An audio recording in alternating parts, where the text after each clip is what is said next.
오늘은 6월 1일, 6월 한 달 승리를 위한 축복 새벽 기도회 날입니다. 오늘 말씀은 에스라 8장입니다. 어제 에스라 7장에서 페르시아의 제5대 왕 아닥사스다 왕 때 에스라를 중심으로 바벨론에서 예루살렘으로 돌아오는 2차 포로 귀환의 말씀을 읽었습니다.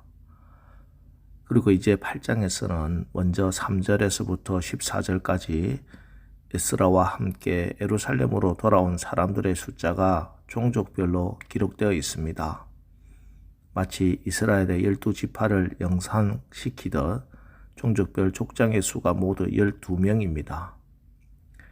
그런데 이렇게 명단을 체크하는데 충격적인 사실이 발견됩니다. 15절입니다.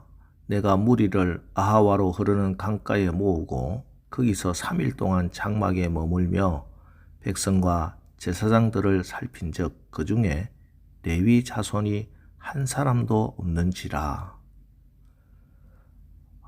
사람들을 다 모아놓고 어떤 지파, 누구의 집 아들이고 누구의 집 자식인지 다 살펴봤는데 레위 사람이 한 사람도 없다는 것입니다. 이게 왜 이렇게 충격적인 사실이냐? 어제 말씀드렸다시피 1차 포로 귀환자들의 사명이 성전을 재건하는 일이었다면 오늘 2차 포로 귀환자들의 사명은 말씀을 재건하는 일입니다. 봉헌한 성전 안에다 하나님의 말씀을 바르게 집어넣는 일, 말씀으로 유다 백성 이스라엘 민족을 새롭게 하는 것이 그들의 사명이었습니다. 그럼 이 일 누가 해야 합니까? 레위인들이 해야 합니다. 원래 레위 사람들 임무가 무엇입니까? 레위인들은 성전을 섬기는 임무, 또 율법을 가르치는 율법 교사 역할을 맡았고 제사를 집례하는 역할을 맡았던 사람입니다. 그래서 하나님이 직접 기업이 되어 주셔서 가나안 땅을 분배할 때도 기업이 없었습니다. 자, 그런데 지금 율법을 세우고 말씀을 채우러 가야 하는데 그 사람들, 레위 사람 단 한 사람도 없었다는 것입니다.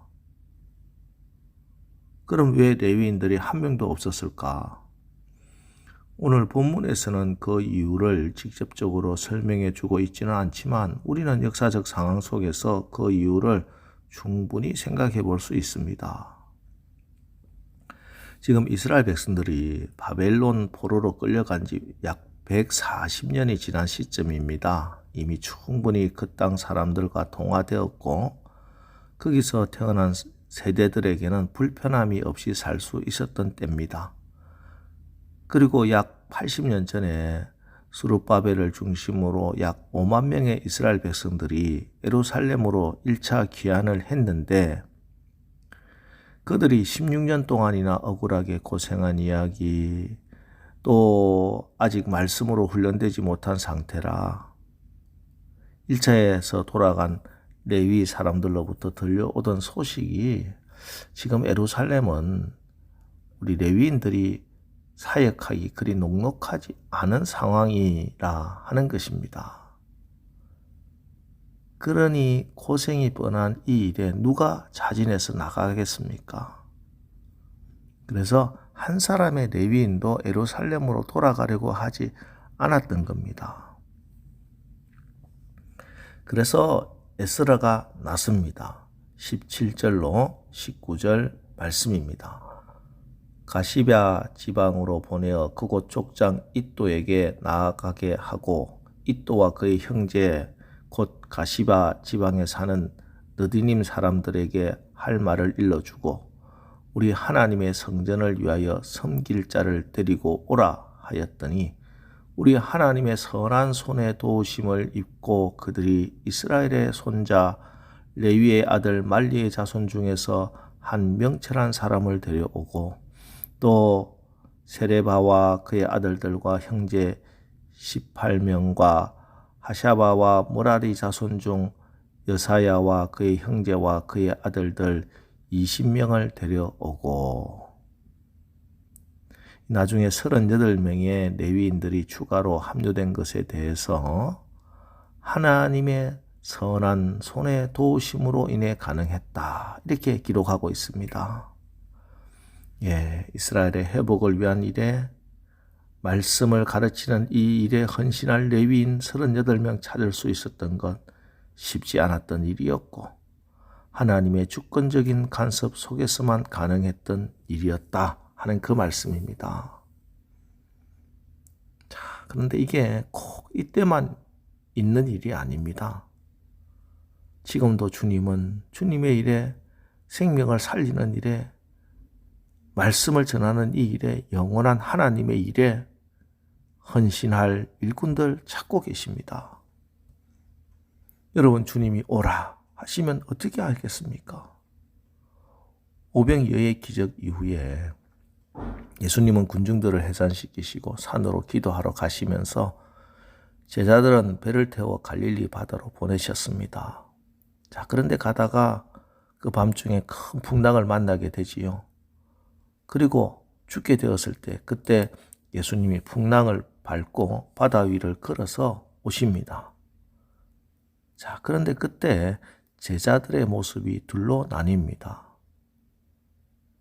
베드로는 주여 만일 주시어든 나를 명하사 물 위로 오라 하소서 한데 오라 하시니 베드로가 배에서 내려 물 위로 걸어갔습니다. 자, 그런데 이 장면을 그저 바라보는 제자들도 있습니다. 예수님이 물 위로 걸어와도 베드로가 물 위를 걸어가도 두려워 떨고 부러운 듯이 그저 바라만 보고 있는 거예요. 똑같은 제자요, 똑같은 말씀을 듣고 똑같은 이적을 체험하고도 어떤 제자는 물 위를 걷고 있고 또 어떤 제자는 그저 구경꾼일 뿐입니다. 경건의 모양은 있으나 경건의 능력은 전혀 없는 무능한 종교인입니다. 여러분 분명히 말씀드립니다. 말씀에 순종하는 믿음 없이 우리가 아무리 교회를 오래 다녀도 교회 직분이 집사가 되고 권사가 되고 장로가 되고 목사라고 해도 여러분의 삶에 하나님의 능력은 없습니다. 신앙생활의 참 기쁨 한번 누려보지 못하고 종교생활만 하다 가는 겁니다. 많은 분들이 은혜도 받고 싶고 축복도 받고 싶고 또 나의 삶에 하나님이 역사하신가 부흥도 체험하고 싶다 말은 하지만 사실은 여전히 예수님의 은혜의 품 안에 들어가지 못하고 찰싹거리는 작은 파도를 보고 망설이고 주저하고 있는 겁니다. 왜 그렇습니까? 주님, 은혜는 받고 싶은데 은혜 받으려고 하면 이것도 걸리고 저것도 걸리는 것도 많고 아직 여유도 없고 뭐 이런 변명을 하면서 적당히 종교생활에 주저앉아 있지는 않습니까?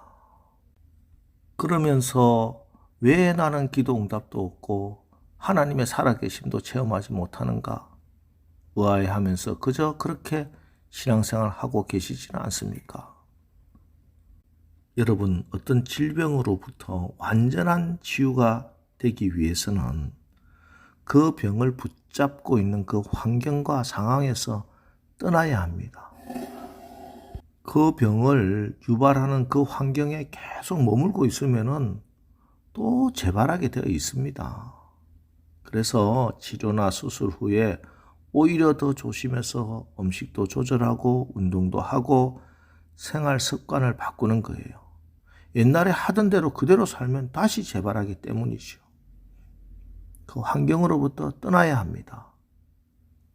배 안에 머물면서 물 위를 걸을 수는 없는 겁니다.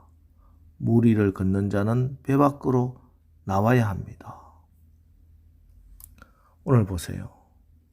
안일의 자리 편안한 그 자리 떨치고 에스라와 함께 일어선 이들이 결국 그 이름이 성경에 기록되게 됩니다. 자, 이번 6월 한 달 내가 하기에는 엄두가 나지 않더라도 주님 말씀하시면 내가 나아가리다.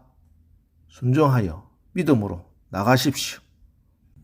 눈에 보이는 것 두려워하지 마시고 내 감정에 휘둘리지 마시고 말씀하신 주님께 시선을 고정하시고 걸어가십시오. 하나님의 선하신 도움의 손길이 여러분을 붙드시고 반드시 그 사명 이루게 하실 것입니다. 기도하겠습니다. 하나님, 오늘 말씀을 통해 우리에게 주신 그 사명이 있는데도 현실에 안주하고 있지는 않은지 다시 우리의 모습을 살펴봅니다.